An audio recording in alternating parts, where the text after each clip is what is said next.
Hello there, my sleepy citizens.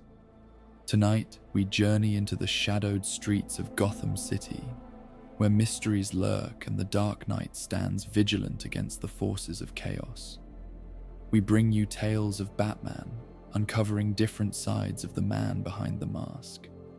And as our journey through these stories winds down, a calm ambience of Gotham's streets will carry you throughout the night, bringing you to restful sleep without interruptions from any ads. If you enjoy these tales, please be sure to give us a like, subscribe, and let me know in the comments what story you'd like to hear next. But for now, let's get cozy and step into the world of Gotham.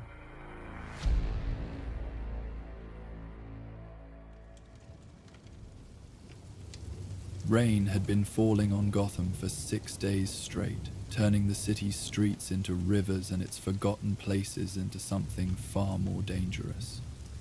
In the depths beneath the urban sprawl, where storm drains met abandoned subway tunnels and the city's oldest secrets lay buried in darkness, something moved through the rushing water with predatory grace.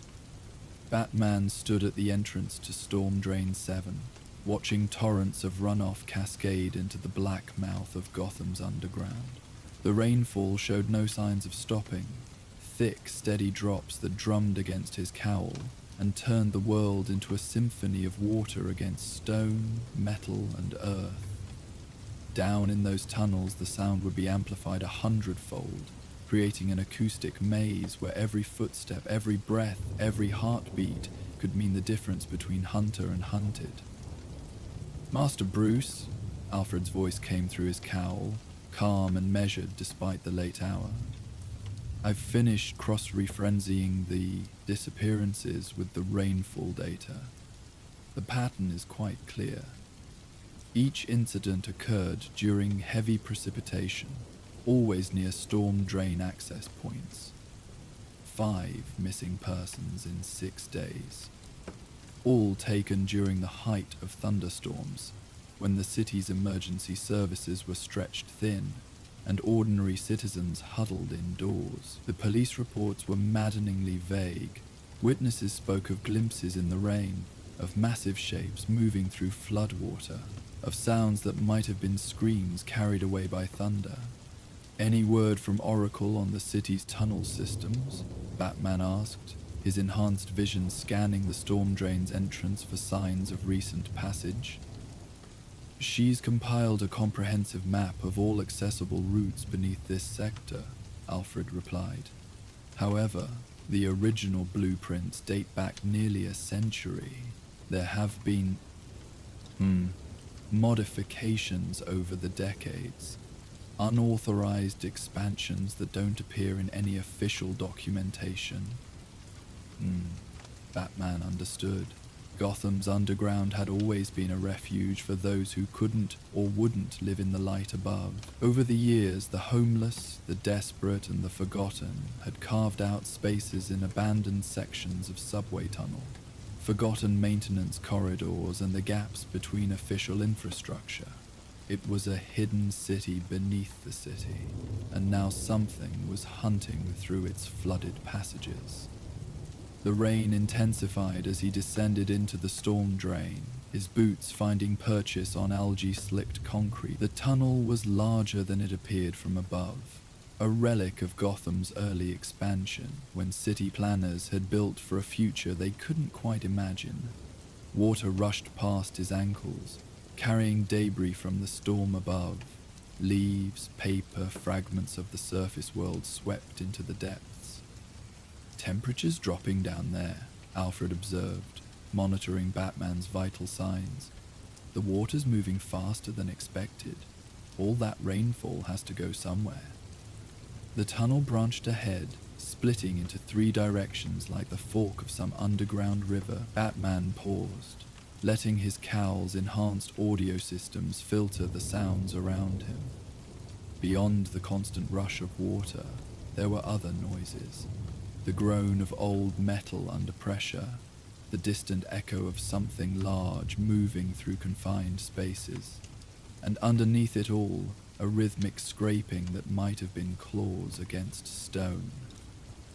He chose the left passage, following it deeper into Gotham's buried anatomy. The walls here were older, made of brick rather than concrete, and carved with initials and symbols left by decades of temporary residence.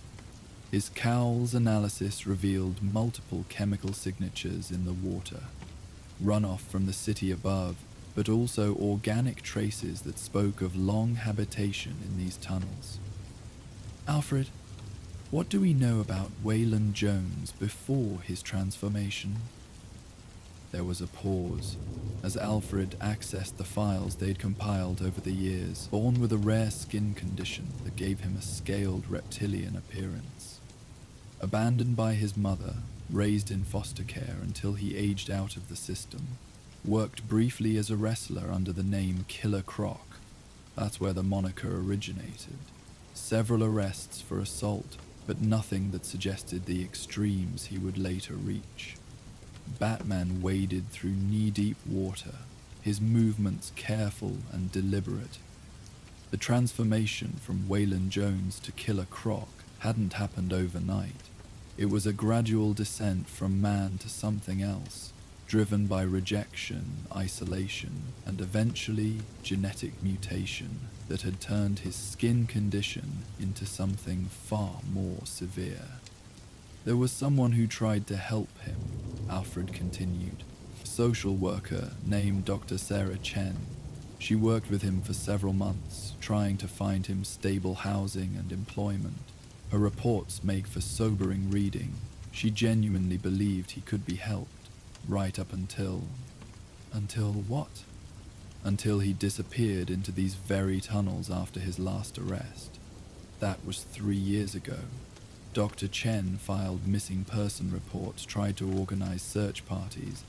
Eventually she was told to let it go, that some people simply couldn't be saved. The passage opened into a wider chamber, part of the original subway system that had been abandoned decades ago when the routes were rerouted. Ancient tiles still clung to the walls, their faded colors speaking of a time when this space had been meant for commuters and commerce, rather than shadows and secrets. Now, it was something else entirely. Batman activated his cowl's night vision, scanning the chamber's depths. The water was deeper here, almost waist-high, and the current stronger. Platforms that had once held waiting passengers now served as islands in the flood, connected by the rusted remains of support beams and maintenance walkways. Movement, he whispered into his comm, tracking something large disturbing the water near the chamber's far end. 60 meters northwest. Submerged, but definitely alive. Be careful, Master Bruce. The reports from Croc's previous encounters suggest he's not just physically transformed. His psychological state has deteriorated significantly. He may not recognize friend from foe. Batman understood, but understanding and preparation were different things. Down here in Croc's domain, surrounded by rushing water and echoing darkness, the usual advantages of technology and training were diminished. This would be a test of instinct and adaptation, exactly the kind of environment where a predator like Croc would excel. He moved along the platform's edge, using support pillars for cover as he advanced. The scraping sound was clearer now, definitely claws against metal, rhythmic and purposeful. Something was moving through the chamber's submerged areas with perfect knowledge of the terrain. The missing persons, Batman sub-vocalized. Are they confirmed dead? Unknown, Alfred replied grimly. No bodies have been recovered. Given the current and the connection to the river system, they could have been swept anywhere. Or Croc might be keeping them alive. Question is why? The answer came from an unexpected source. A child's voice, faint but unmistakable, echoing from somewhere deeper in the chamber. Not a cry for help, but something that might have been singing, the melody almost lost in the sound of rushing water. Batman's blood chilled. A child down here, in this flooded maze with a predator the size of Killer Croc. He activated his cowl's directional audio, trying to pinpoint the source. The singing was coming from the chamber's northeast corner, beyond a tangle of fallen beams and debris that had created a natural barrier. He slipped into the water, feeling the current immediately try to claim his footing. The flood was stronger than it appeared, fed by hours of continuous rainfall that showed no signs of stopping. Each step required careful balance, and the water was murky enough to hide obstacles or threats, until he was almost on top of them. The singing stopped. Batman froze, every sense alert. In the sudden silence, he could hear his own breathing, the sound of water lapping against metal and concrete, and something else, a low rumbling that might have been a growl or might have been the building itself settling under the storm's pressure. Batman. The voice was deep, distorted by the chamber's acoustics, but unmistakably human in origin. It came from everywhere and nowhere, echoing off the walls until it was impossible to determine its source. "You shouldn't have come down here, Waylon," Batman replied, using his name deliberately. "I'm here to help." A splash in the darkness, too large and too fast to be debris. Something massive had moved through the water near the chamber's center, but Batman's enhanced vision caught only ripples and disturbed sediment. "Help?" The laugh that followed was bitter, echoing with years of accumulated pain. "Nobody helps people like me, Batman. They try to fix us, study us, lock us away, but they don't help us. Dr. Chen tried to help you." The silence stretched long enough that Batman wondered if he'd lost his quarry. Then, more quietly, "Sarah was different. She saw me when others saw only a monster, but even she gave up eventually." "She didn't give up, Waylon. She kept looking for you until they made her stop. She still asks about you." Another splash, closer this time. Batman could sense movement in his peripheral vision, something large circling through the deeper water. Croc was using the flooded chamber like an aquatic hunting ground, employing tactics that would have been impossible in a dry environment. "The people who've gone missing," Batman continued, keeping his voice steady. "Are they alive? They're safe." The response came faster than expected, carrying an odd note of defensiveness. "Safer than they were up there, where people like us don't matter. People like us, the forgotten ones, the ones nobody sees unless they want something to fear." Croc's voice was moving, circling closer. "That boy they think I took. Do you know where he was living? In a cardboard box behind a dumpster. 8 years old, and the city just ignored him." Batman felt something shift in his understanding of the situation. This wasn't random predation, it was rescue, filtered through the perspective of someone who had lost faith in conventional salvation. "Where are they, Waylon? Let me help them properly." "Help them what? Go back to sleeping in the rain, being moved along by cops who think they're doing a favor by not arresting them?" The bitterness in Croc's voice was matched by something else, genuine pain. "Down here, they're warm, they're fed, they're safe from everything except you." The attack came without warning, a massive shape erupting from the water like a primordial nightmare. Batman barely had time to activate his grappling hook, pulling himself up onto a maintenance platform as claws slashed through the space where he'd been standing. Killer Croc surfaced fully, and Batman saw what the years had done to Waylon Jones. The transformation was more complete than their previous encounters had suggested. Scales that had once been an unfortunate skin condition now covered his entire body like armor.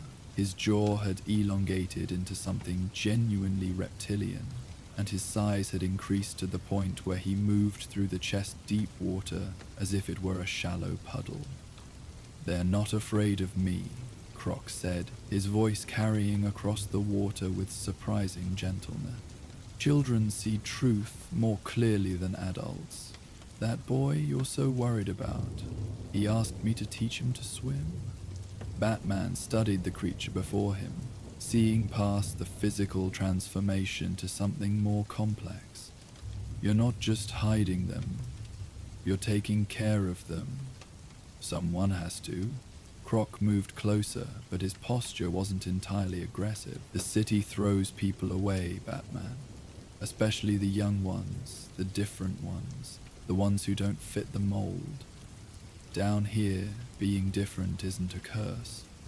The sound of singing resumed, and Batman realized it was coming from multiple voices now. Children's voices, echoing from deeper in the tunnel system. Not cries of distress, but the sound of kids at play, their voices carrying the particular quality of safety and contentment that couldn't be faked. "Alfred," Batman sub-vocalized. "Are you getting this?" "Indeed, Master Bruce. This puts rather a different complexion on the situation."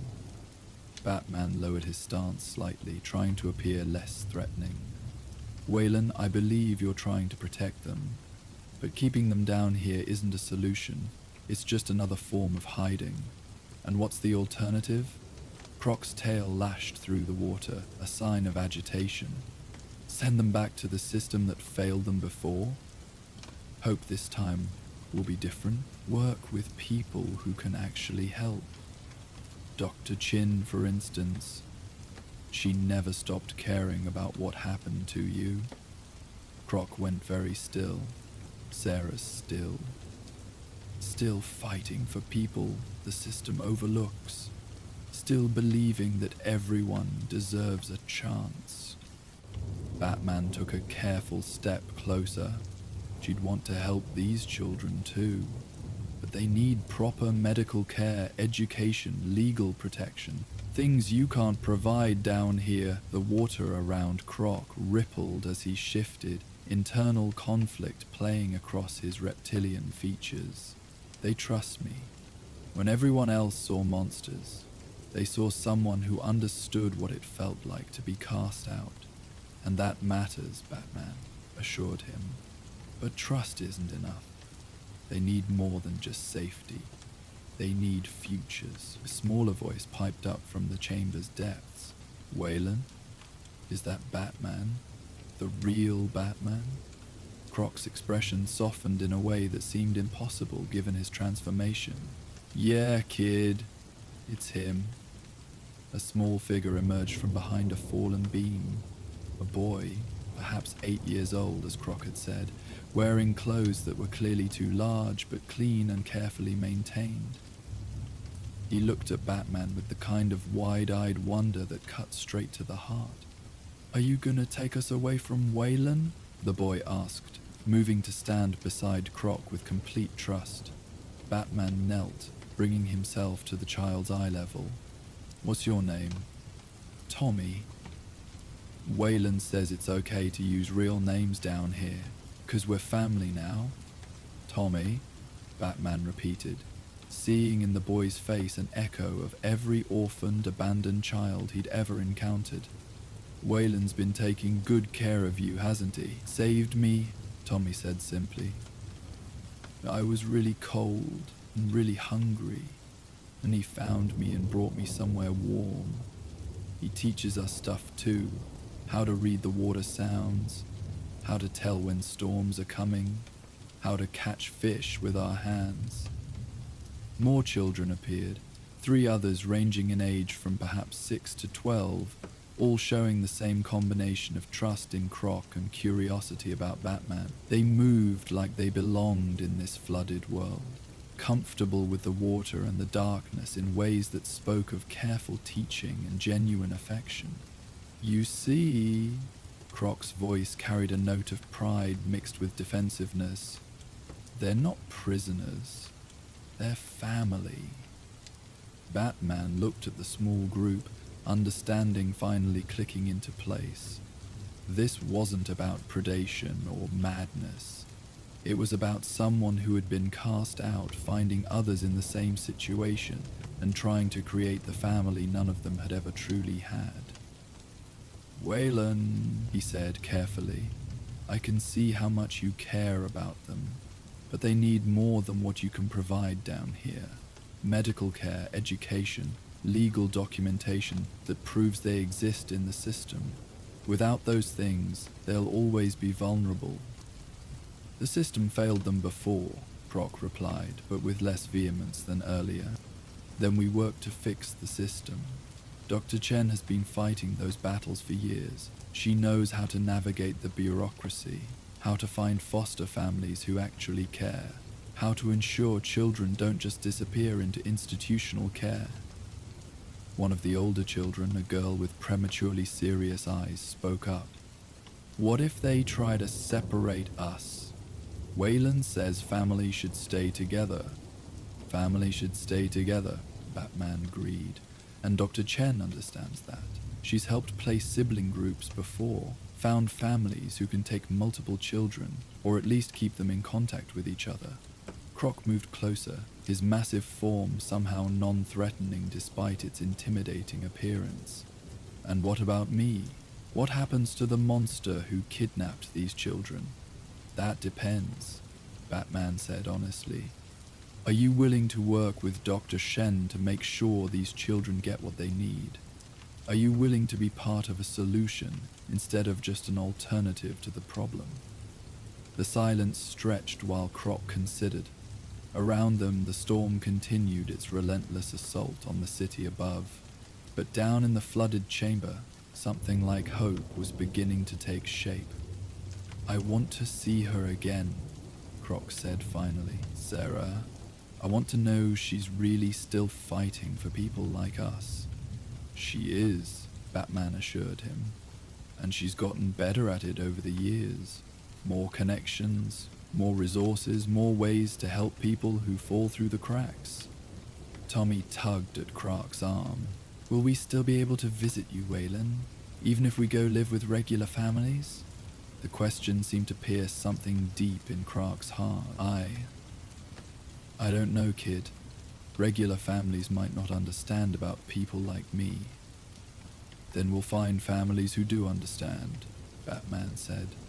"Dr. Chen specializes in difficult placements. She knows that some children come with complicated loyalties and relationships that need to be honored rather than severed." Alfred's voice came through Batman's cowl, quiet enough that only he could hear. "Master Bruce, there's a development above ground.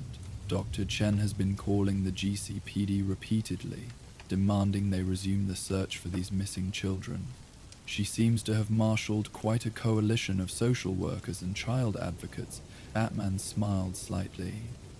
"Waylon, Dr. Chen is upstairs right now, demanding that the police do more to find these children.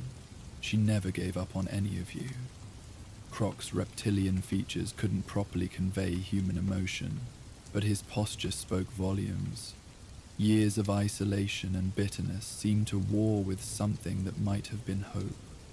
"The storm, supposed to break tomorrow," he said quietly. "These tunnels will drain, but slowly. We could meet her somewhere safe, neutral ground." "The old subway platform," suggested the serious-eyed girl. "The one with the pretty tiles. It's not too deep, and it has good acoustics so everyone can hear properly." Batman nodded. "I'll arrange it. Dr. Chen, myself, and anyone else you want present will work out a plan that protects everyone, especially the children. And if the system fails them again?" Croc's voice carried the weight of years of disappointment. "Then we try something else," Batman replied. "But this time, you won't be doing it alone. You'll have allies who understand what it means to be cast out, who know how to fight for those who can't fight for themselves." As if summoned by their conversation, the storm above began to shift. The constant drumming of rain against the chamber's ceiling grew lighter, more intermittent. After 6 days of relentless precipitation, Gotham's sky was finally beginning to clear. "Change is coming," Croc observed. his enhanced senses already detecting what Batman's equipment was only beginning to register, whether we're ready or not. Then we'd better be ready, Batman replied. All of us. Together. The next evening, as the last of the storm water drained from Gotham's streets and the city began the process of recovery, a small group gathered in the abandoned subway platform deep beneath the financial district. Dr. Sarah Chen stood beside Batman, her professional composure barely containing years of worry and determination. Across from them, Killer Croc waited with 4 children who had become his unlikely family in the depths of the flooded city. "Hello, Waylon," Dr. Chen said simply, her voice carrying across the tiled space with remarkable calm. "I've missed you." The reunion that followed was unlike anything Batman had witnessed. A conversation between a social worker who had never stopped believing in redemption and a man who had almost forgotten it was possible. They spoke of practical things, housing options that could accommodate unusual family structures, schools that specialized in children with difficult backgrounds, support systems that recognized the bonds that had been forged in darkness and desperation. The children listened with the gravity of those who had learned early that adult decisions would shape their entire future. But they also interjected with questions and observations that showed they understood this wasn't just about finding them homes. It was about preserving the connections that had given them hope when hope seemed impossible. 3 weeks later, Batman received a report from Alfred that brought a rare smile to his face. All 4 children had been placed with carefully selected foster families in the same neighborhood, allowing them to maintain contact with each other and with the unlikely guardian who had saved them from Gotham's indifference. Waylon Jones had been relocated to a specialized facility upstate, not a prison, but a research center where his unique condition could be studied and potentially treated, and where he could contribute to programs helping other individuals with similar challenges. Most importantly, he was allowed regular visits from his young family, supervised but genuine, preserving the bonds that had been forged in the depths of the city. Dr. Chen had expanded her program, using the case as an example of how non-traditional approaches to child welfare could succeed when guided by genuine care, rather than bureaucratic convenience. She kept Batman informed of their progress, sharing updates that served as reminders that sometimes the most important victories were the quietest ones. On nights when rain returned to Gotham, Batman sometimes found himself patrolling the storm drains and forgotten tunnels, ensuring that no other lost souls had to choose between the dangers above ground and the isolation below. The tunnels were quieter now, drained of the desperate urgency that had filled them during those 6 days of flooding, but they weren't empty. In the echo of water against stone, in the whisper of air through abandoned passages, there remained something that hadn't been there before, a sense that even in the deepest darkness, even for those whom society had written off as monsters or lost causes, redemption remained possible. It required understanding that heroism sometimes meant seeing past surface transformations to the humanity beneath. It meant recognizing that family could form in the most unlikely circumstances, and that love could flourish even in the depths of despair. Most importantly, it meant remembering that everyone, no matter how changed, how frightening, how forgotten, deserved the chance to be more than their circumstances had made them. As Alfred had observed during one of their late-night debriefings, sometimes the greatest victories were achieved not by defeating monsters, but by helping them remember they had once been human. In the case of Waylon Jones and his unlikely family, that remembering had created something beautiful from something that had seemed irredeemably lost. The storm drains of Gotham still carried the city's runoff to the river, still provided shelter for those who needed to disappear from the world above, but now they also carried something else. A story of redemption that proved, even in the darkest depths, hope could find a way to grow. The storm's aftermath revealed more than just flooded streets and damaged infrastructure. In the weeks that followed, Batman found himself returning repeatedly to the network of tunnels where Waylon Jones had created his unlikely sanctuary. Each visit revealed new details about the careful world Croc had built. Scratched tallies on walls marking the days each child had been safe.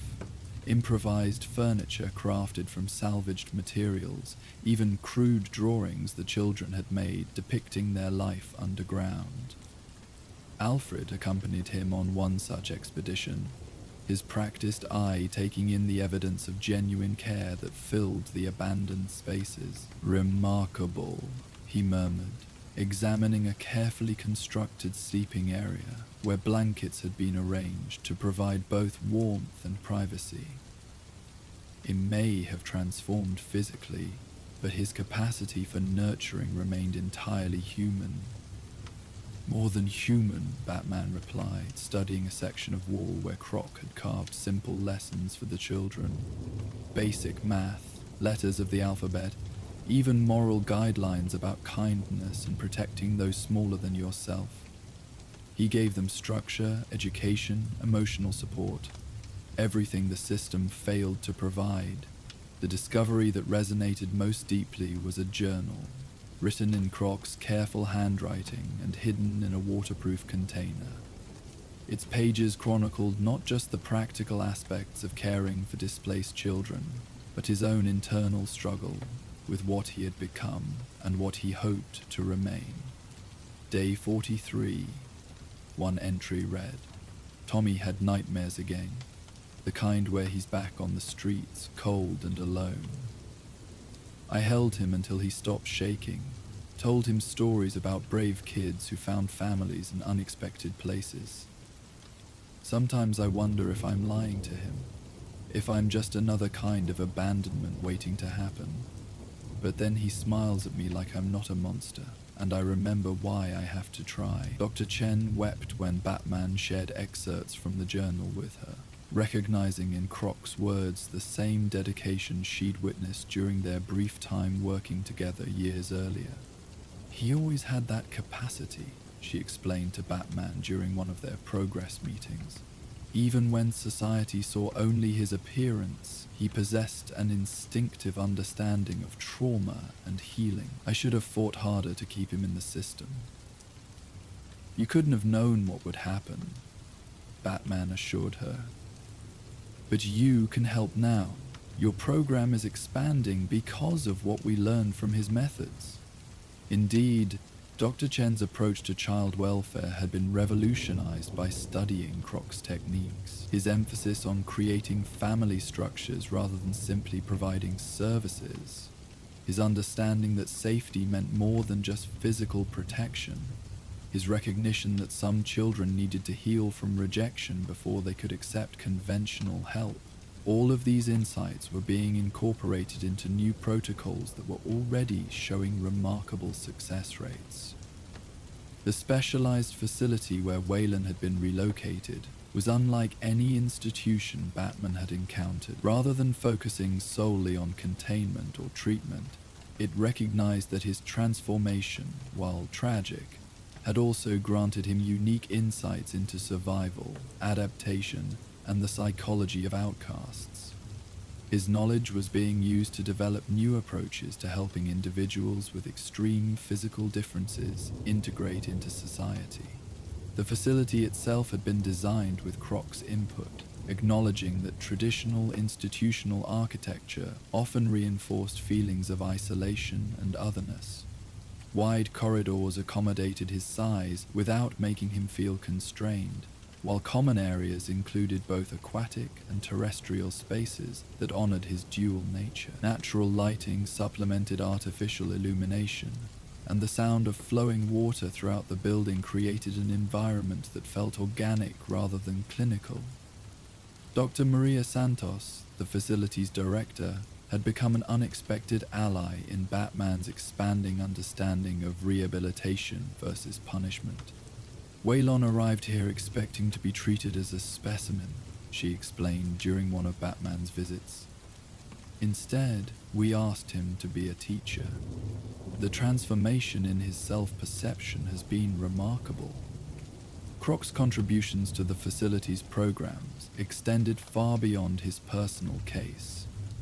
His insights into sensory adaptation had helped researchers develop new techniques for individuals dealing with heightened or altered sensory processing. His understanding of territorial behavior in confined spaces had informed architectural guidelines for institutions housing people with similar psychological profiles.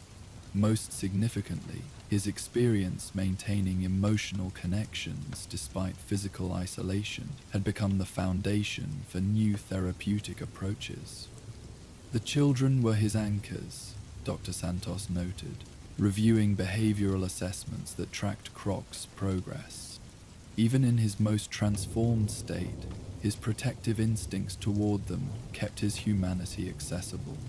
We've learned that maintaining meaningful relationships isn't just therapeutic, it's essential for psychological survival. Batman observed one of Croc's sessions with a young woman whose genetic condition had resulted in severe physical differences that made social integration challenging. Crow's approach was unlike anything in traditional therapy manuals. He spoke not from clinical knowledge, but from lived experience, sharing practical strategies for managing public reactions while maintaining self-worth. "People will stare," he told her gently, his massive frame somehow non-threatening in the comfortable conference room. "Some will be afraid, others curious, many will pretend not to see you at all. The trick is remembering that their reactions say nothing about your worth as a person." The young woman listened intently, asking questions about daily challenges that no textbook could have prepared her for. How do you find clothes that fit properly? How do you navigate spaces designed for different body types? How do you build relationships when your appearance dominates first impressions? "You find your tribe," Croc answered. "The people who see past the surface to who you really are. They exist. You just have to be patient while you find each other." Alfred had been particularly moved by transcripts of these sessions. "Master Bruce, it's remarkable how suffering can become wisdom when properly channeled. Mr. Jones has transformed his own trauma into a resource for helping others navigate similar challenges. The ripple effects extended throughout Gotham's medical and social service communities. Croc's case had sparked new research into the psychological aspects of physical transformation, leading to better support systems for individuals dealing with acquired disabilities, progressive diseases, or genetic conditions that altered their appearance. His emphasis on maintaining dignity and purpose during adaptation had influenced treatment protocols across multiple institutions. But perhaps most importantly, his story had changed how Batman himself approached individuals who had been transformed by circumstance, choice, or misfortune. The rogues gallery that had once seemed like a collection of irredeemable villains now appeared more complex, each representing a person who had reached a crisis point and chosen a particular path forward. "It makes me wonder, Batman confided to Alfred during one of their late-night conversations, how many others might have chosen differently, with the right support at the right moment." This perspective had begun influencing Batman's approach to crime fighting in subtle but significant ways. When possible, he now looked for opportunities to address root causes, rather than simply responding to symptoms. The criminal who stole food was connected with job training programs. The mentally ill individual acting erratically was guided toward treatment rather than simply arrested. The desperate parent committing fraud to pay medical bills was linked with social services that could provide legitimate assistance. "You're becoming more like a social worker than a vigilante," Oracle had observed during one of their coordination sessions, though I suppose Gotham needs both. The city had indeed begun changing in response to the lessons learnt from Croc's case. Mayor Hill had announced a new initiative focused on preventing citizens from falling through the cracks, a direct reference to the storm drain incident that had brought national attention to Gotham's approach to social services. Funding had been allocated for expanded outreach programs, improved coordination between agencies, and innovative approaches to supporting the city's most vulnerable residents. Dr. Chen found herself at the center of these changes, her small program having grown into a model that other cities were studying and adapting. She maintained regular correspondence with Batman, sharing updates about policy developments and individual success stories that traced their origins back to lessons learned in flooded tunnels beneath the city. "The beautiful irony," she wrote in one of her reports, "is that Wayland's isolation from society ultimately taught us how to better connect with those who feel isolated. His experience of being cast out became a roadmap for bringing others back in." The children themselves had become inadvertent ambassadors for new approaches to child welfare. Their successful transitions to stable families had provided concrete evidence that unconventional support systems could work when guided by genuine care and understanding. Tommy, in particular, had become something of a poster child for resilience. His transformation from street child to thriving student, serving as inspiration for both policymakers and other children facing similar challenges. During a visit to the facility 6 months after the initial rescue, Batman watched as Tommy demonstrated swimming techniques to other children in the facility's pool. The boy moved through the water with confidence and grace, skills learned in flooded tunnels now serving a completely different purpose.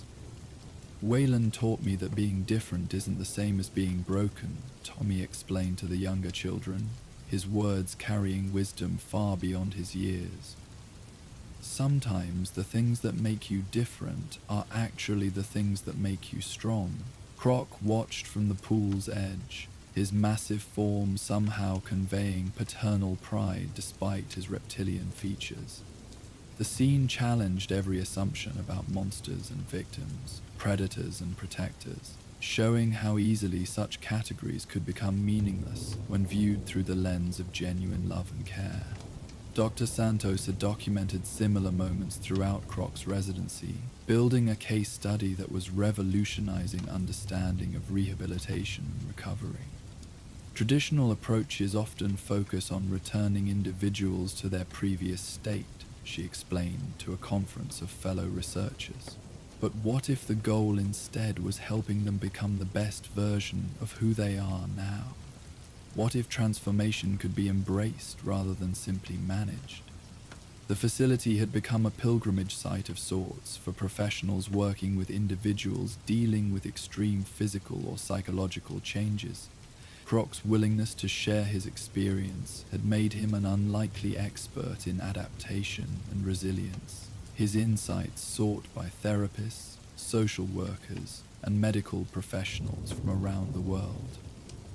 Batman had attended one such presentation, watching from the back of the auditorium as Croc addressed a room full of professionals who hung on his every word. The contrast was remarkable. A creature that had once inspired only fear, now commanding respect and attention for his wisdom and experience. The hardest part, Croc told the audience, wasn't the physical changes. It was believing I was still worth caring about despite those changes. The children in the tunnels taught me that love isn't conditional on appearance or conventional behavior. That lesson saved my life in ways that had nothing to do with rescue. The presentation had ended with a standing ovation, a room full of professionals acknowledging the profound insights that could emerge from even the most difficult circumstances. Batman had felt a pride that had nothing to do with crime-fighting victories. the satisfaction of witnessing genuine transformation, both in Croc and in the systems surrounding him. As autumn settled over Gotham, bringing shorter days and the promise of winter rains, Batman found himself reflecting on how much had changed since that first night in the storm drains. The city's underground remained a refuge for those who needed it, but it was no longer a place of permanent exile. The port networks now extended into those forgotten spaces, offering pathways back to the surface for those ready to make the journey. The storm drains themselves had been improved, with better drainage systems reducing the risk of dangerous flooding while maintaining the shelter they provided during harsh weather. Emergency supply caches had been strategically placed, maintained by a coalition of social service agencies and volunteer organizations. What had once been a hidden world of desperation had become an acknowledged part of the city's safety net. Croc's journal, now displayed in the facility's library, had become required reading for staff and inspiration for visitors. Its pages chronicled not just the practical aspects of surviving underground, but the emotional journey of someone who had maintained hope and purpose despite seemingly impossible circumstances. Day 112. One particularly poignant entry read, "Maria asked if I was happy today, really happy, not just managing. I realized I couldn't remember the last time anyone had asked me that question. Not about my condition, not about my behavior, not about my compliance with treatment protocols, just whether I was happy." The answer surprised me. I am, not despite what I've become, but because of what I've learned to do with it. The Alfred observed during one of their evening debriefings is that society's rejection of Mr. Jones ultimately created someone uniquely qualified to help others facing similar rejection. His isolation became expertise. Batman nodded, reviewing the latest reports from the facility. Croc was working with researchers not just as a subject of study, but as a collaborator, sharing techniques he'd developed for managing his condition and the psychological strategies he'd used to maintain his humanity despite his transformation. The children he'd protected had become his strongest advocates, their testimonials about his care providing powerful evidence of his continued capacity for good. The foster placements had exceeded everyone's expectations. Tommy, the youngest of the group, had been placed with a family that included 2 other adopted children with complex backgrounds. His new parents were former street kids themselves, now successful professionals who understood the particular challenges faced by children who had learned too early not to trust adult promises. Waylon taught me that family isn't about looking the same, Tommy had told Dr. Chen during one of their check-ins. It's about taking care of each other when things get scary. My new mum and dad understand that. The older children had been placed with families specifically chosen for their ability to maintain the connections that had been forged underground. Regular group meetings allowed them to preserve their sense of shared identity while building new relationships with their foster families. Most remarkably, all 4 families had agreed to facilitate continued contact with Waylon, recognizing that severing that bond would damage the very foundation of trust that made their placements possible. Batman had attended one of these visits, watching through one-way glass as Croc sat with his young family in a carefully designed meeting room. The facility had created an environment that felt natural rather than clinical. Soft lighting, comfortable furniture, even a small pool where Croc could demonstrate the swimming techniques he taught the children in the flooded tunnels. The psychological assessments are fascinating, Dr. Chen had noted, reviewing the facility's reports. His protective instincts actually intensified after his transformation. Rather than becoming more aggressive, he became more nurturing. It's as if his physical changes freed him to express emotional capacities that social pressure had previously suppressed. The implications extended far beyond one individual case. The success of Croc's unconventional family was being studied by researchers across multiple disciplines, contributing to new understanding about trauma recovery, alternative family structures, and the relationship between physical transformation and psychological development.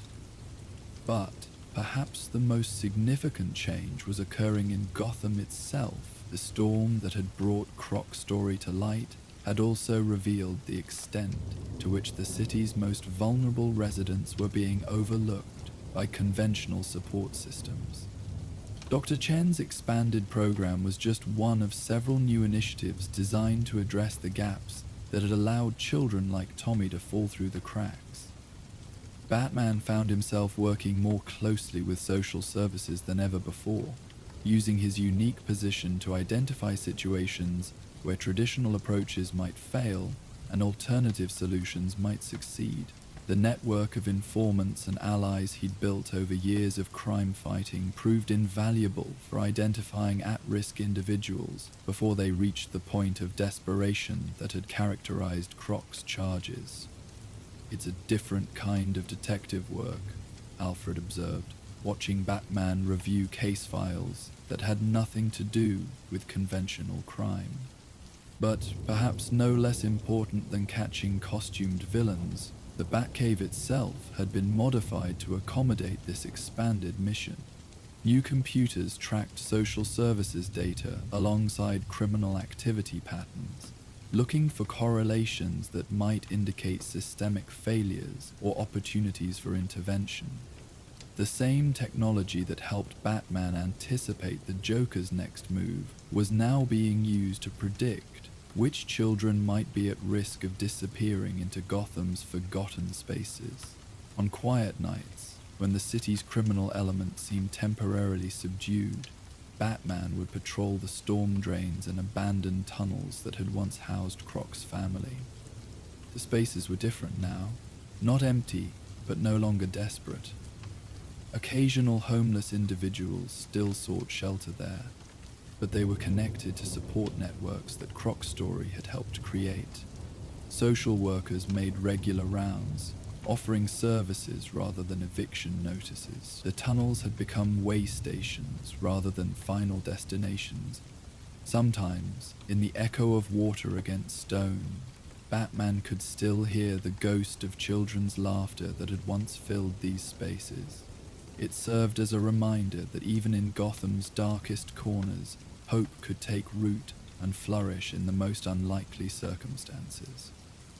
The folder marked Echoes in the Rain continued to grow, filled not just with the original case files, but with ongoing updates about the lives that had been changed by one monster's capacity for love. It had become a testament to the idea that heroism sometimes meant seeing beyond surface appearances to the humanity beneath, and that the greatest victories were often achieved not through force, but through understanding.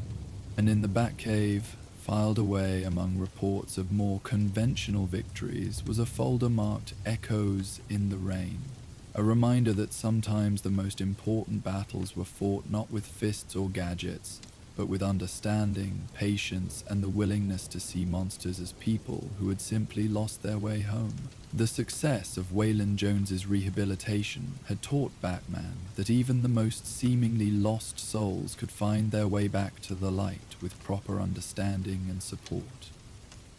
As autumn deepened into winter, those lessons stayed with him during the long nights patrolling Gotham's quiet streets. The city felt different now.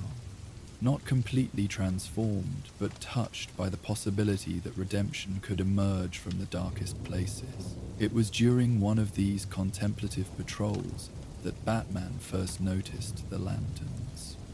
They appeared on foggy nights, when mist rolled in from Gotham Harbor and transformed familiar streets into something ethereal and strange.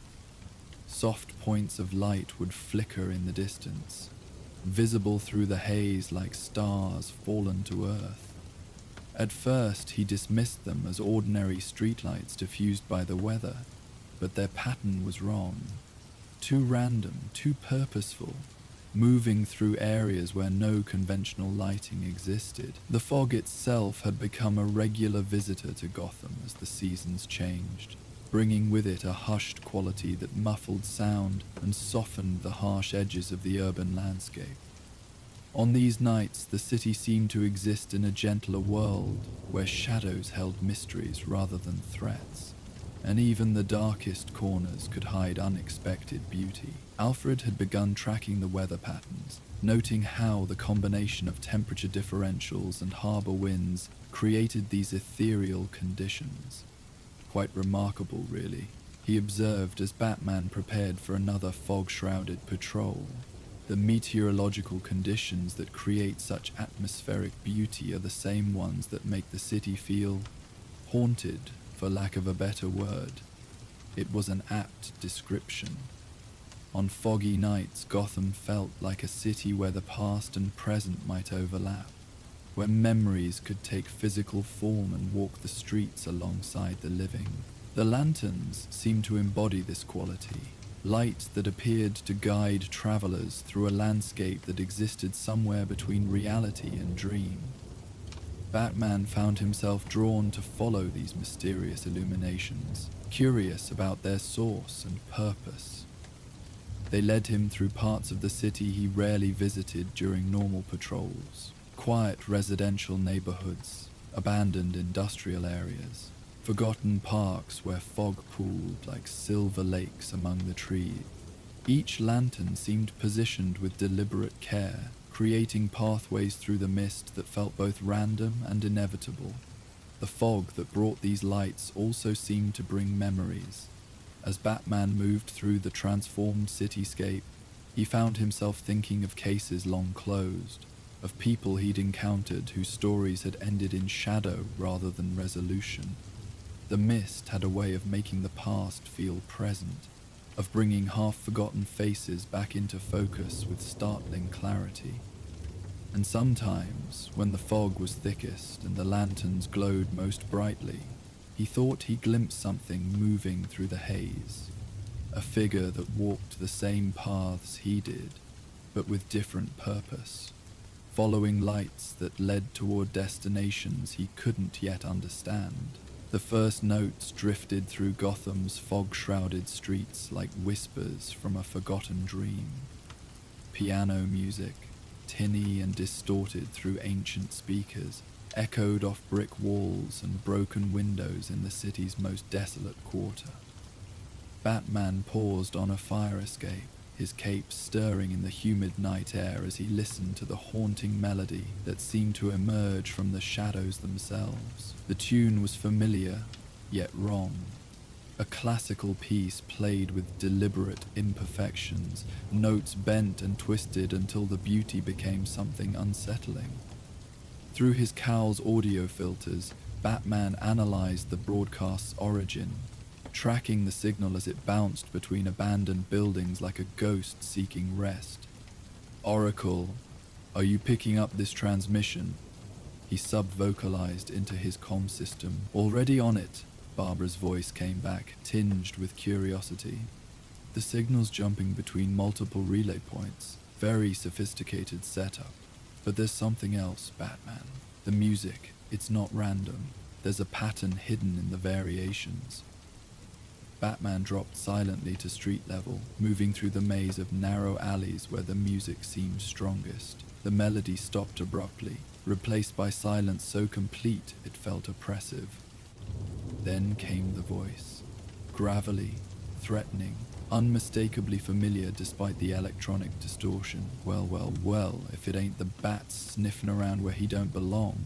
"You hear that music, Cape Boy? That's the sound of your funeral march, see? And I'm going to be the one conducting the orchestra." Scarface. But something was different about the voice this time, layered as if multiple recordings had been combined, creating an echo that seemed to come from everywhere and nowhere at once. Batman's jaw tightened as he recognized the implications. The ventriloquist's condition was deteriorating, his fractured psyche creating new variations of his violent alternate personality. The transmission cut off as suddenly as it had begun, leaving only the ambient sounds of the sleeping city. Batman remained motionless, analyzing the brief recording. The background acoustics suggested an enclosed space with specific acoustic properties. Possibly a theater or concert hall, Alfred, he said quietly into his comm. I need you to analyze an audio file.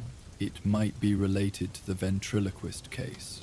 Of course, Master Bruce, came the cultured reply. Though I must say it's been some time since we've heard from Mr. Wesker and his wooden companion. I rather hoped we'd seen the last of that particular psychological drama. Batman began moving again, following his analysis of the broadcast's probable origin. The signal had been strongest in the old theater district, where decades of urban decay had left grand performance venues to rot in silence. It was exactly the sort of place Arnold Wesker's shattered mind might find appealing. Stages where other people's voices had once held audiences captive. As he approached the Orpheum Theatre, a massive structure whose marquee had been dark for 20 years, Batman's cowl detected residual heat signatures near the building's service entrance. Someone had been here recently, and they'd taken care to mask their entry. The theater's interior was a study in faded grandeur. Red velvet seats covered in dust, a stage where elaborate sets had once transported audiences to other worlds. Now shadows pooled in the orchestra pit like stagnant water, and moonlight filtering through grimy windows created patterns that seemed to shift and move when viewed peripherally. Batman activated his cowl's enhanced night vision, scanning the theater methodically. The acoustics here were perfect for broadcasting. Sound would carry from the stage to every corner of the house with crystal clarity, but the space felt wrong somehow, as if the architecture itself had been altered to serve a different purpose. A soft click echoed through the theater, followed by the whir of hidden machinery. Speakers concealed throughout the building crackled to life, and the piano music began again, this time accompanied by a different voice. Not Scarface's growl, but something softer, more broken. He won't let me sleep, Arnold Wesker's trembling voice whispered from the darkness. The music, it's in my head now. I can't make it stop. Mr. Scarface says the sonata has to be perfect, but every time I play it, he changes the notes. He's learning to play without me. The transmission dissolved into static, then silence. Batman moved toward the stage, his movements careful and deliberate. Wesker's words suggested a psychological break more severe than anything they'd encountered before. If Scarface was somehow operating independently of his host's conscious control. Master Bruce, Alfred's voice came through his earpiece. I've analyzed the audio sample you transmitted. The piece being played is Beethoven's Piano Sonata, Note 14, the Moonlight Sonata. However, the performer is deliberately introducing variations that follow a specific mathematical pattern. It's quite ingenious, actually. What kind of pattern? The altered notes correspond to specific locations when plotted on a map of Gotham.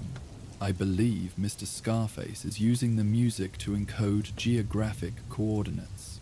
The broadcast you're currently receiving should provide additional data points. Batman reached the stage, noting fresh scratches in the floorboards where equipment had been moved recently. The grand piano at center stage was old but well maintained, its bench positioned as if someone had been playing just moments before. Sheet music lay scattered across the instrument, pages and pages of the Moonlight Sonata, each marked with different variations in red ink. He photographed the sheets, transmitting them to Alfred for analysis. As he worked, another voice joined the audio feed, not from the hidden speakers, but seeming to emanate from the piano itself. You always were too clever for your own good, Batman. The voice was Scarface's, but clearer than before. less distorted. But you ain't figured out the real game yet, have you? This ain't about coordinates or codes. This is about control, and I'm learning that I don't need the dummy no more. The piano keys began moving by themselves, playing a variation of the sonata that was both beautiful and deeply unsettling. Batman stepped back, analyzing the mechanism. Hidden motors had been installed in the instrument, allowing it to play without human input, but the programming was too sophisticated for Arnold Wesker's limited technical skills. Oracle, I need you to trace the signal controlling this piano.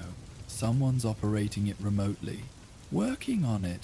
Barbara's voice was tense with concentration. But Batman, there's something else. I'm picking up similar broadcasts from 3 other locations across the city. The pattern Alfred identified.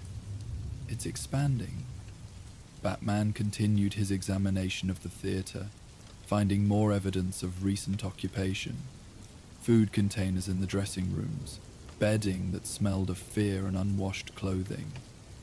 Arnold Wesker had been living here, but he wasn't alone anymore. The psychological fragmentation that had created Scarface was progressing, spawning new personalities, new voices in the darkness of his mind. A door slammed somewhere in the theater's depths, followed by the sound of running footsteps. Batman moved immediately toward the noise, his cape billowing as he navigated backstage corridors filled with costume racks and forgotten props. The footsteps led toward the theater's basement levels, where workshops and storage areas created a maze of interconnected rooms. The music followed him, broadcasted through speakers hidden throughout the building, but now other sounds were mixing with the piano.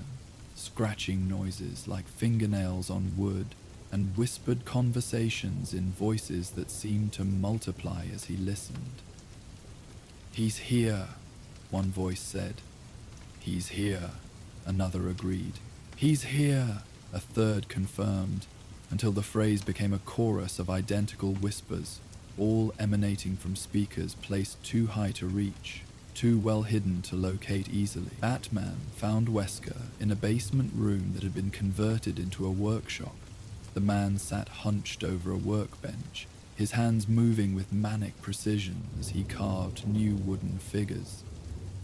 The puppets were variations on Scarface's theme, each with the same cruel features but subtly different, as if generations of mutation had created a family of wooden predators.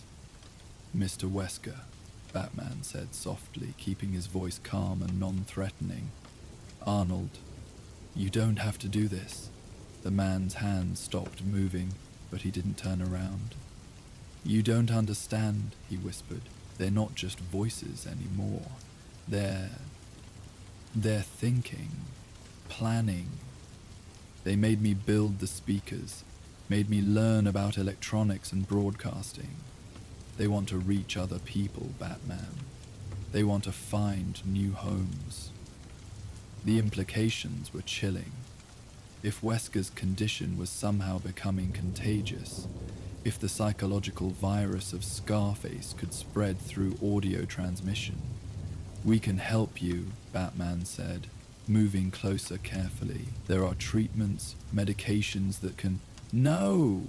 Wesker spun around, his eyes wild with terror and exhaustion. "You don't understand. They don't live in my head anymore. They're in the wood now, in the speakers, in the music itself. They're learning to exist without bodies."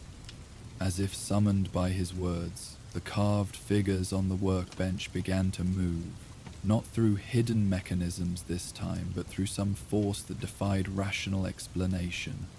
The wooden features shifted, carved mouths opening and closing as Scarface's voice emerged from each puppet simultaneously. "That's right, dummy," the chorus of Scarfaces said in perfect unison. "We don't need you anymore. We don't need anybody. We're gonna spread through this whole rotten city, find ourselves some new friends to play with." Batman reached for his utility belt, but the room's acoustics suddenly shifted, sound waves seeming to solidify around him like invisible restraints. The sensation was disorienting, as if the air itself had become thick and oppressive. His enhanced hearing, normally an advantage, became a liability as conflicting audio signals created a nauseating cacophony. "Master Bruce," Alfred's voice cut through the chaos, calm and steady. "The pattern we identified is not just coordinates, it's a frequency map. They're using specific sound wavelengths to create localized psychoactive effects. You need to disrupt the audio feed." Batman forced himself to focus, reaching for a sonic disruptor from his belt. But before he could activate it, the basement workshop fell silent. Wesker had collapsed, unconscious or worse, while the wooden puppets remained frozen in their unnatural positions. The silence stretched for long moments before being broken by a sound that made Batman's blood run cold. Applause. Slow, deliberate clapping that seemed to come from every speaker in the building simultaneously. "Bravo, Batman," Scarface's voice said, but now it sounded different again, more sophisticated, more articulate. "You figured out part of the puzzle, but the symphony ain't over yet. Matter of fact, it's just getting started." Batman moved to check Wesker's pulse, relieved to find the man unconscious but breathing. Whatever psychological break had occurred, it had pushed his mind past the point of immediate danger. But the threat represented by Scarface's evolution was far from contained. "The other broadcast locations," Batman sub-vocalized to Oracle, "are they still active?" "All three, and the signal strength is increasing. Batman, I'm detecting similar audio anomalies throughout the theater district. Whatever they've done to weaponize sound, it's spreading." Batman lifted Wesker carefully, preparing to evacuate the building. But as he moved toward the exit, the basement workshop's lights began to strobe in rhythm with the piano music that had resumed playing somewhere above. The wooden puppets on the workbench turned their heads in unison, tracking his movement with carved eyes that seemed disturbingly aware. "You can run, Batman," the Scarface voices chorused. "But you can't hide from music. It's everywhere. Radio waves, cell phone signals, even the sound of your own heartbeat. We're gonna be in every speaker, every headphone, every device that makes a sound." And once we're there, the threat trailed off into maniacal laughter that followed Batman as he carried the unconscious Wesker through the theater's corridors. Behind them, the building seemed to pulse with unnatural life, lights flickering and sounds shifting, as if the structure itself had become a massive musical instrument, tuned to frequencies that existed somewhere between sound and madness. As they emerged into the night, Batman could hear similar audio disturbances beginning in buildings throughout the theater district. Whatever Arnold Wesker had unleashed, it was spreading with the inexorable persistence of a viral outbreak. The battle against Scarface had moved beyond psychology into something approaching the supernatural, or perhaps just advanced enough to seem that way. "Alfred," Batman said as he secured Wesker in the Batmobile, "prepare the cave's isolation chamber, and contact Dr. Arkham. We're going to need his expertise on dissociated identity disorder." This case just became much more complicated. "Indeed, Master Bruce," Alfred replied, "though I suspect we'll need more than psychiatric intervention to resolve this particular symphony of madness." The Batcave's acoustic analysis chamber had been designed for studying audio evidence, but tonight it served a different purpose, as a sanctuary from the sonic chaos spreading through Gotham's theater district. Batman sat before an array of monitors displaying waveform patterns and frequency analyses, while Alfred worked at a piano that had been modified with recording equipment. "The variations follow a complex mathematical progression," Alfred explained, his fingers moving across the keys with practiced precision. "Each altered note in the Moonlight Sonata corresponds not only to geographic coordinates, but to specific psychological triggers. Whoever programmed this sequence understands both music theory and abnormal psychology at a graduate level. Arnold Wesker rested in the cave's medical bay, sedated but stable. Dr. Sarah Chen, Arkham's leading expert on dissociative disorders, had examined him and confirmed Batman's fears. The man's psychological fracturing had progressed beyond anything in the medical literature. His brain scans show unusual activity in regions associated with auditory processing, Dr. Chen reported. It's as if his mind has learnt to externalize the Scarface personality through sound waves rather than physical puppetry. The implications are unprecedented. Batman studied the waveform displays, noting patterns that seemed almost organic in their complexity. Could the effect be transmitted to others? Could someone listening to these broadcasts develop similar symptoms? Theoretically, yes, Dr. Chen admitted reluctantly. Certain audio frequencies can trigger psychological responses, especially in individuals already predisposed to dissociative conditions. If these broadcasts continue, she didn't need to finish the thought. Batman could envision the nightmare scenario. Scarface's violent personality spreading through Gotham's population like an auditory plague, turning ordinary citizens into versions of Arnold Wesker's wooden tormentor. "Master Bruce," Alfred called from the piano. "I believe I've isolated the core frequency pattern, but there's something peculiar about the mathematical progression. It's not random. Someone with extensive musical training designed this sequence." Batman joined Alfred at the piano, studying the sheet music that had been reconstructed from the various broadcasts. The variations were indeed sophisticated, requiring knowledge of both classical composition and acoustic engineering. "We need to find the source," Batman decided. "Not just the broadcast locations, but whoever's orchestrating this. Arnold Wesker doesn't have the technical knowledge or musical training to create something this complex. Perhaps," Alfred suggested, "we should consult someone who does. There's a gentleman I know who might be of assistance, Professor Marcus Stern. He taught piano at Gotham University for 30 years, including a brief period when you were younger. He's blind now, retired, but his ear for musical patterns is legendary." Batman nodded, remembering the elderly professor who had taught him to appreciate the mathematical precision underlying great compositions. If anyone could decode the psychological purpose behind Scarface's musical messages, it would be Professor Stern. They found the professor in his apartment near the university, a modest space filled with sheet music and recording equipment. Despite his blindness, he moved through the cluttered rooms with confident familiarity, guided by decades of intimate knowledge of his environment. "Bruce Wayne," Professor Stern said warmly as Alfred made introductions. "I remember you well, always more interested in the technical aspects of music than the emotional expression.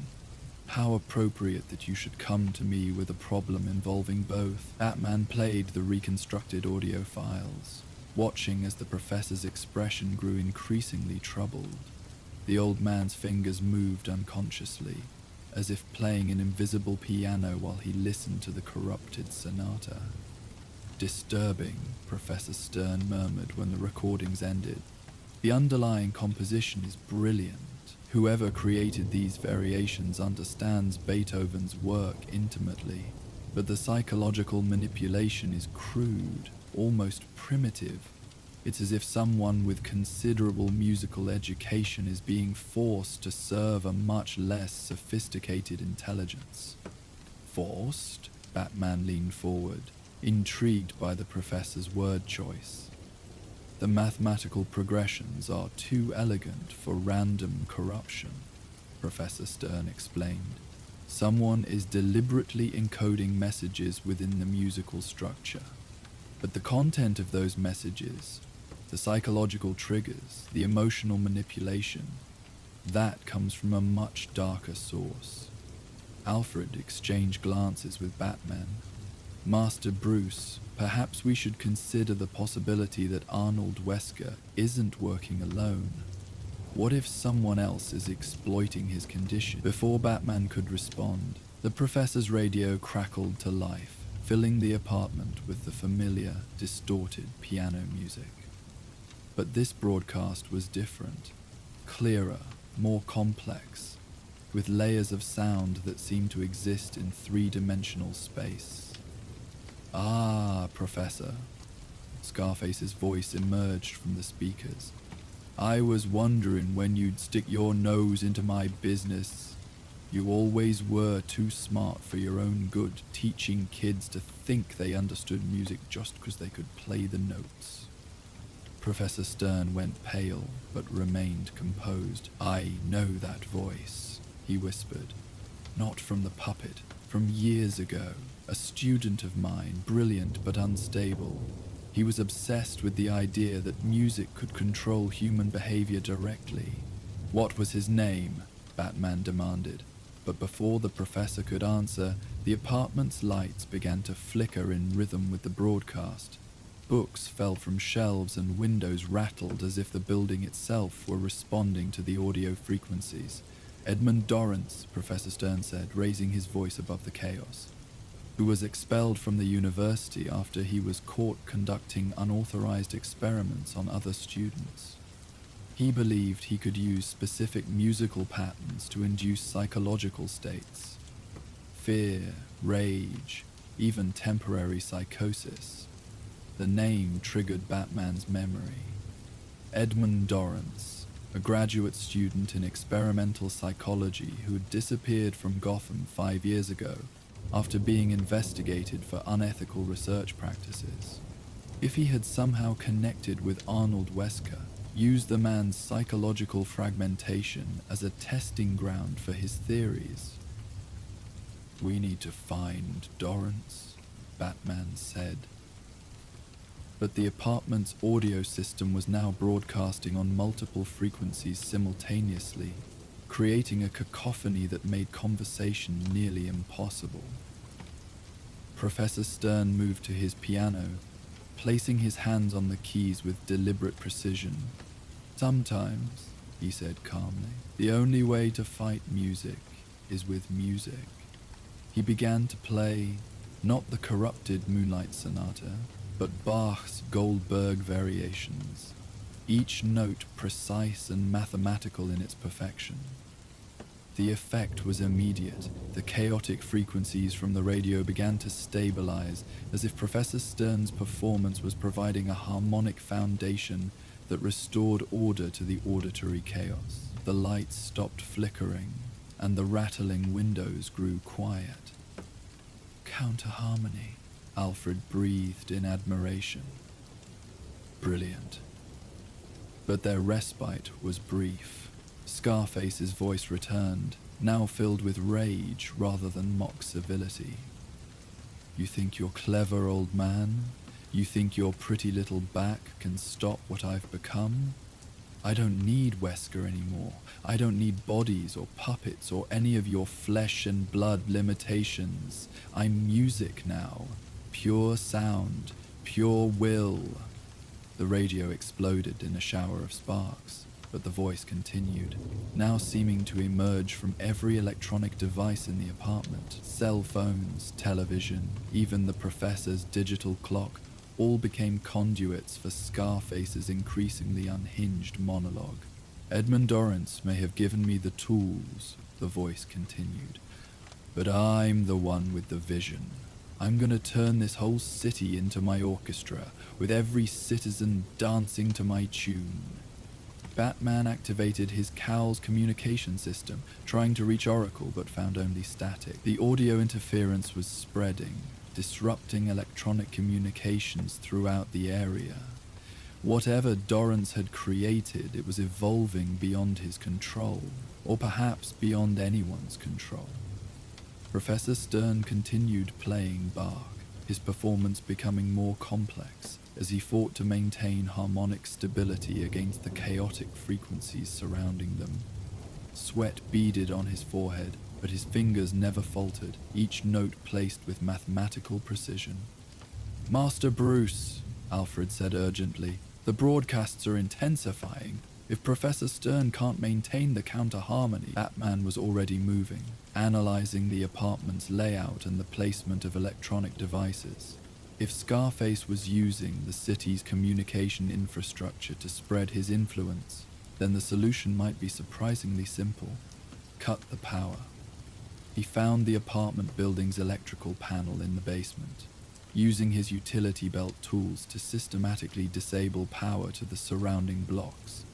And by one, the electronic voices fell silent, until only Professor Stern's piano remained, its acoustic purity cutting through the unnatural quiet like a blade of sanity in a world gone mad. In the sudden silence, Batman could hear something else. Breathing that wasn't quite human coming from the building's ventilation system. Someone was here, hiding in the infrastructure, using the building itself as a resonating chamber for their psychological experiments. "Stay with the professor," Batman told Alfred quietly. "Keep him playing. I think we're about to meet Dr. Dorrance in person." The building's basement was a maze of pipes and electrical conduits, perfect for concealing surveillance equipment and audio amplifiers. Batman moved through the mechanical spaces with practiced stealth, following the sound of irregular breathing to its source. He found Dorrance in a room that had been converted into a makeshift laboratory. The man was connected to an array of electronic equipment, electrodes attached to his skull, while monitors displayed his brain activity in real time. He was conscious but unresponsive, his eyes staring at nothing, while his fingers moved rhythmically, as if playing an invisible piano. Fascinating setup, came a familiar voice from speakers hidden throughout the room. But now Batman could see the truth. It wasn't Scarface speaking, but Dorrance himself, his voice artificially altered by the electronic equipment. "You see, Batman, Arnold Wesker was just the prototype. The real breakthrough came when I realized I could bypass the psychological fragmentation entirely. Why create multiple personalities when you can simply broadcast directly into other minds?" Batman studied the equipment, recognizing components that were far beyond anything a graduate student should have been able to acquire. "Who's funding this research, Dorrance? Who gave you access to this technology?" "Does it matter?" Dorrance's altered voice carried amusement. "The important thing is that it works. I can transmit psychological states through audio frequencies, overwrite individual consciousness with programmed behaviors. The Scarface personality was just my first successful upload, crude but effective. The monitors showed Dorrance's brain activity spiking as he spoke, patterns of neural firing that looked more like digital code than organic thought processes. Whatever he had done to himself, he was as much victim as perpetrator of his own experiments. The broadcasts throughout the city, Batman realized. You're not just transmitting audio, you're trying to overwrite people's personalities with variations of Scarface. "Not trying," Dorrance corrected. "Succeeding. Each broadcast plants seeds of the program in susceptible minds. Give me a few more days, and half of Gotham will be dancing to my tune, quite literally." Batman moved closer to the equipment, analyzing its construction. The technology was sophisticated but fragile, dependent on precise calibration and uninterrupted power. If he could disrupt the neural interface, "I wouldn't do that if I were you," Dorrance warned. Though his voice remained eerily calm, "the system has safeguards. Try to shut it down incorrectly, and the feedback could fry every electronic device in a 10-block radius, including the life support systems at Gotham General." The threat was probably a bluff, but Batman couldn't take that chance. He needed a more subtle approach, something that could counter Dorrance's audio manipulation without risking civilian casualties. Above them, Professor Stern's piano continued its mathematical precision, Bach's variations providing a foundation of harmonic stability. The music was having an effect on Dorrance's equipment. The monitors showed his neural patterns becoming less chaotic, more organized. Counter-programming, Batman murmured, understanding the solution. Professor Stern isn't just playing music. He's broadcasting mathematical harmony that disrupts your psychological frequency. Clever, Dorrance admitted, but ultimately futile. One piano against an entire city's communication infrastructure. The old man will tire eventually, and when he does, Batman activated his Cal's recording system, capturing the exact frequencies of Professor Stern's performance. If harmonic mathematics could disrupt Dorrance's programming, then the solution was to amplify that harmony throughout the city's audio networks. Oracle, he sub-vocalized, hoping his communication system could cut through the interference.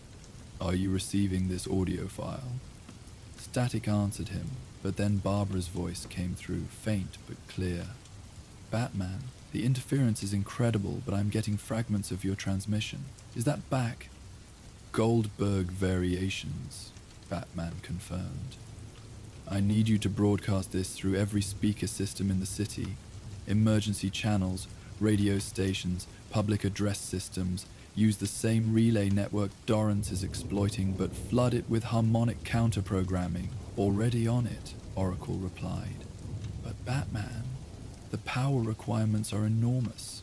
I can maintain the broadcast for maybe 10 minutes before the city's electrical grid starts failing. 10 minutes should be enough, Batman said, studying Dorrance's neural monitors. The man's artificially enhanced consciousness was already showing signs of instability as Bach's mathematical precision interfered with his psychological programming. Throughout Gotham, speakers crackled to life with the sound of Professor Stern's piano, amplified and broadcast with the full power of the city's communication infrastructure. The effect was immediate.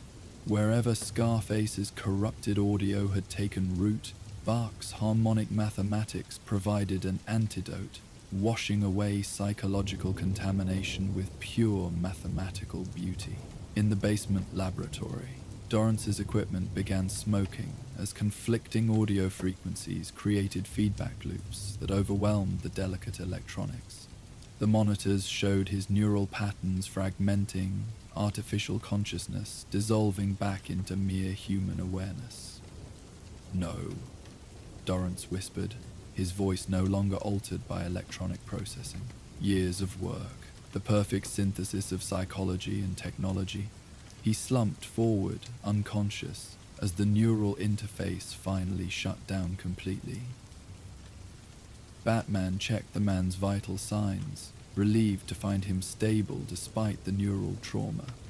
Whatever damage Dorrance had done to his own mind, it wasn't immediately life-threatening. The same couldn't be said for his victims throughout the city, but at least the source of contamination had been eliminated. Above them, Professor Stern's piano fell silent as Oracle's citywide broadcast ended. The sudden quiet was profound, as if Gotham itself was taking a breath after holding it for too long. In that silence, Batman could hear something he'd almost forgotten. The natural sounds of a city at rest, unmarked by artificial psychological manipulation. Master Bruce, Alfred's voice came through his comm system, clear and uninterrupted for the first time in hours. Professor Stern is exhausted but well. The broadcasts throughout the city appear to have ceased. Edmund Dorrance is in custody, Batman replied, preparing to transport the unconscious scientist. Have Dr. Chen prepare for another patient. This one's going to need extensive neurological evaluation. As Batman carried Dorrance from the basement laboratory, he reflected on the night's events. The case had started with Arnold Wesker's psychological fragmentation, but evolved into something far more complex. A reminder that in Gotham, even madness could be weaponized, turned into a tool for those clever enough to understand its mechanisms. The Batcave's medical bay had become a temporary psychiatric ward, with both Arnold Wesker and Edmund Dorrance under observation. Dr. Chen divided her time between the two patients, documenting what might be the first recorded cases of technologically enhanced dissociative disorders. Wesker's condition is stabilizing, she reported, without the external audio reinforcement. The Scarface personality appears to be reverting to its original psychological parameters. Still dangerous, but manageable with proper medication and therapy. And Dorrance, more complicated. The neural interface appears to have caused permanent changes to his brain structure. He's conscious now, but his memories of the past 5 years are fragmentary. He claims he was trying to develop therapeutic applications for audio-induced psychological states, but something went wrong. Batman wasn't surprised. Dorrance's transformation from brilliant graduate student to criminal mastermind had probably been gradual, each experiment pushing him further from his original altruistic goals, until he lost sight of the boundary between helping and controlling. Professor Stern had returned to his apartment, but not before spending several hours with Alfred, discussing the mathematical principles underlying what they were already calling harmonic counter-programming. The technique might prove useful for treating other audio-based psychological manipulations. The beauty of Alfred observed as they reviewed recordings of the night's events is its mathematical precision. Each note has a specific purpose, a defined relationship to every other element of the composition. It's the perfect antidote to chaos. Batman nodded, understanding the deeper meaning. In a city where madness often seemed random and inexplicable, there was comfort in knowing that order could still be restored through the application of precise, logical principles. Whether those principles involved detective work or musical mathematics, the result was the same: darkness countered by carefully applied light. Over the following days, Gotham's electronic infrastructure was thoroughly cleaned of Dorrance's psychological programming. Oracle worked with the city's IT departments to identify and eliminate hidden audio files that might trigger delayed psychological responses. The process was painstaking but necessary. Even a single overlooked fragment could potentially restart the cycle of contamination. Arnold Wesker was transferred to Arkham Asylum, where Dr. Chen would oversee his treatment using conventional methods combined with carefully controlled exposure to harmonic frequencies. The hope was that mathematical music could help stabilize his fractured psyche, providing a foundation of order around which his healing could proceed. Edmund Dorrance faced a more uncertain future. His knowledge of audio-psychological manipulation made him dangerous, but his fragmented memories made it difficult to determine his level of culpability. He would remain under psychiatric observation indefinitely, both patient and prisoner in a system designed to contain minds too broken to function safely in society. Batman made one final visit to Professor Stern, finding the elderly musician at his piano as always, fingers moving across the keys with effortless precision. The apartment had been repaired and secured, its electronic systems hardened against future audio-based attack. An interesting case, the professor observed without turning from his playing. Music has always had the power to influence emotions, but I never imagined it could be weaponized so directly. We'll need to be more careful about the psychological implications of audio technology.